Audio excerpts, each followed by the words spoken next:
Je suis né dans une famille de 5 enfants. Une fille. Ma grande sœur Marie-Jeanne.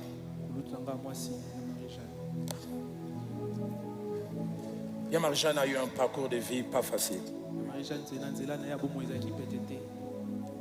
Très tôt, elle n'aimait pas beaucoup les études. J'entre à l'Athénée de Kalina, Athénée de la Gombe en 69. Je la trouve en 2e primaire. Elle reprend l'année d'après, elle et moi on est en 2e. L'année qui a suivi, elle et moi on passe en 3e. Et l'année d'après, elle reprend la 3e et je passe en 4e.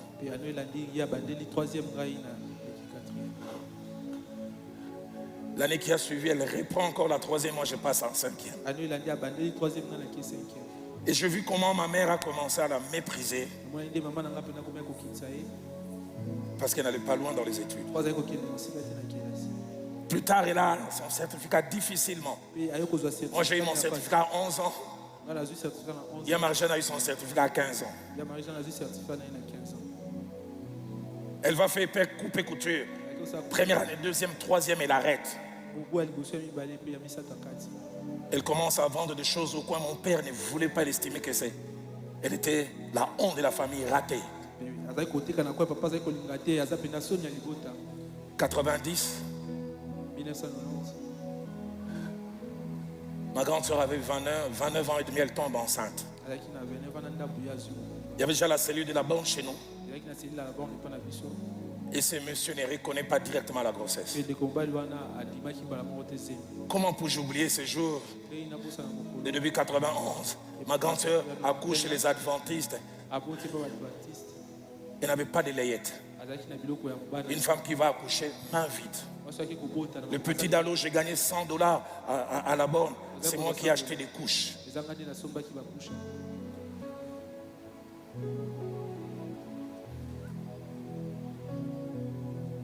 Fille-mère.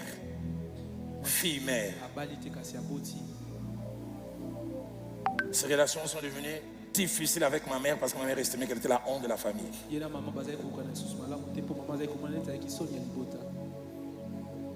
2000, je rentre de Nairobi. 2001, un monsieur qui est venu de l'Europe l'aime et puis se marie. Consolé du fait qu'elle avait quelqu'un. Mais matériellement, ça continue à être dur. Il y a une qui est ici et c'est de quoi je parle.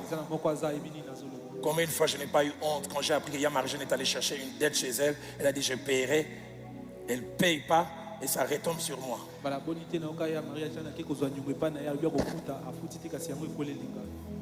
Ma grande sœur a commencé à vendre des bananes plantains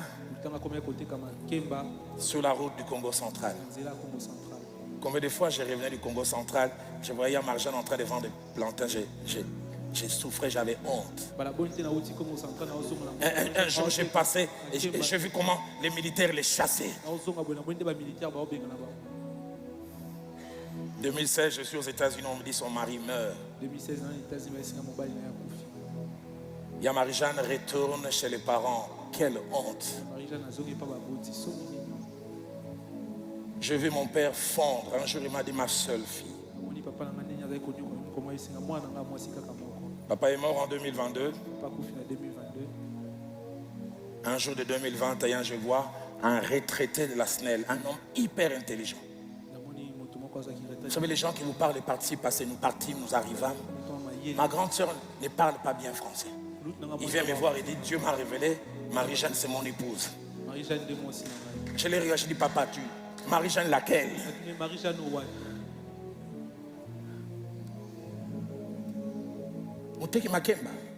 Celle qui vend de bananes plantains. Mon père commençait déjà à être fatigué physiquement. Les jours de la dot de ma grande sœur, il dit, Roland, je viens. Lors de la dot, papa pleurait. Et 9 mois après cette dot, papa est parti. Et je me redis 2 choses. Une semaine avant son départ, il m'appelle, non 2 semaines. Il dit, Roland, je peux partir en paix. Je croyais vous laisser un poids avec votre soeur qui n'était pas mariée.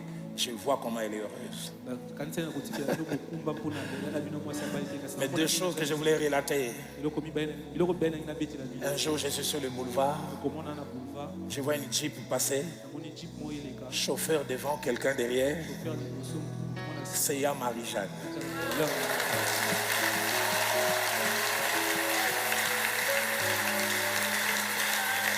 La femme du directeur. Moi, c'est un directeur.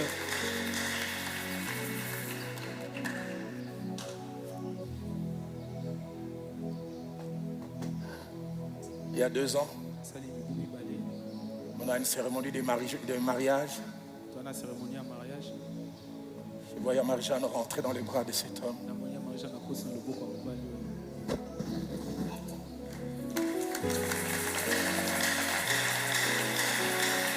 J'ai craqué, je me suis mis à pleurer. Je suis allé voir cet homme. Je dis, ton épouse, c'est ma grande soeur.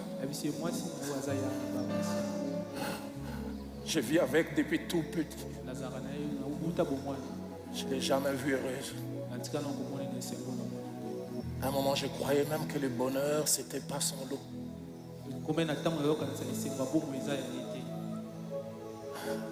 Joseph, je ne pensais plus revoir ton visage. J'avais dit que ça, je ne verrai plus. Mais maintenant, Dieu me fait voir même ta progéniture.